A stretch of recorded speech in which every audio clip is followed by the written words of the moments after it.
Ah, écoutez, je suis très heureuse de vous accueillir avec cette exposition qui est le fruit d'un travail d'à peu près un an. C'était un peu des retrouvailles, puisque voilà, je connais Jane depuis 30 ans.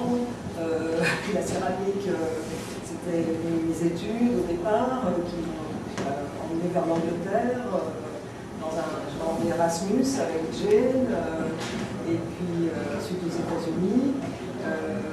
Et ce souci, voilà, de travailler à plusieurs comme ça, j'ai trouvé ça très touchant. J'ai rencontré Alexandra il y a à peu près 2 ans, quand on a visité l'exposition au Musée des Arts Décoratifs, Parcours Céramique. L'idée étant de valoriser ces pratiques qui ne l'ont pas toujours été, puisque dans beaucoup d'écoles d'art diplômantes, les ateliers de céramique en France sont fermés. Mais on se rend compte quand même qu'il y a voilà, ce renouveau. L'école d'art, il y a 2 ans, a participé à la Biennale de Châteauroux et va reparticiper cette année. Donc on a ce côté un peu militant. Et on n'expose pas ce soir n'importe quelle céramique, puisque on peut dire que quand même,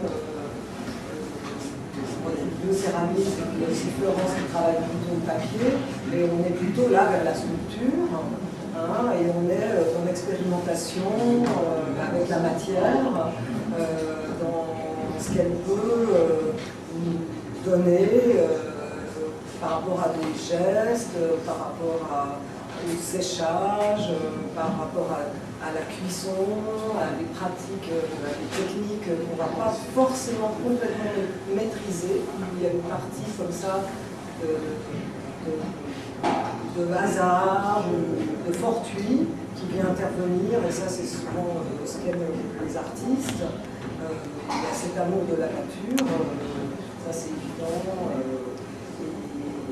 Dans les pratiques qu'on retrouve ici, le lien aussi avec la vidéo et la performance, ça va vers l'art contemporain, je trouve c'est un regard sur ce qu'on fait, c'est une manière de le partager, de le pérenniser dans le temps, parce qu'il peut y avoir des installations qui sont éphémères, hein, puisque vous avez là-haut un petit film d'une sculpture réalisée par Jane, la terre crue et de la paille dans une usine, et puis toutes les vidéos d'Alexandra très fortes sur des instants où elle a travaillé soit c'était près de comment ça s'appelle déjà, près de l'Australie, hein, Tasmanie, voilà, invitée par l'école des Beaux-Arts là-bas en Tasmanie,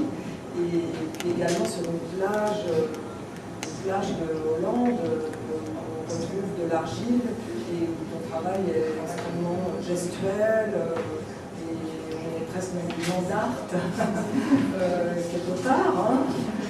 Entre la danse buto japonaise, ce mouvement japonais de l'après-guerre, d'après Hiroshima, qui réfléchit à la matière, voilà, qui transcende les éléments. Voilà, enfin, je ne vais pas en parler pendant des heures quand même, mais vous souvenez. Michel, que tout ça s'inscrit dans la thématique de la mémoire. Hein. C'est vrai qu'on a choisi, vous savez, pour toutes les expositions de l'année, sous l'égide de l'école d'art, donc le thème de la mémoire. Oui, ici, c'est bon, l'empreinte, la mémoire. Voilà, parce que, oui, c'est ce que je disais dans ce que j'avais écrit, c'est que, en fait, notre géologie garde une mémoire des choses, hein, que ce soit ce qu'on appelle, quand il y a le coquillage, je cherche le mot, les fossiles, voilà, les fossiles, les couches, les sédiments, les strates, voilà. Donc c'est lié à ce thème de la mémoire, mais d'une manière très proche de la matière, hein, voilà. Donc c'était important aussi cette idée. Peut-être que je te laisse un petit peu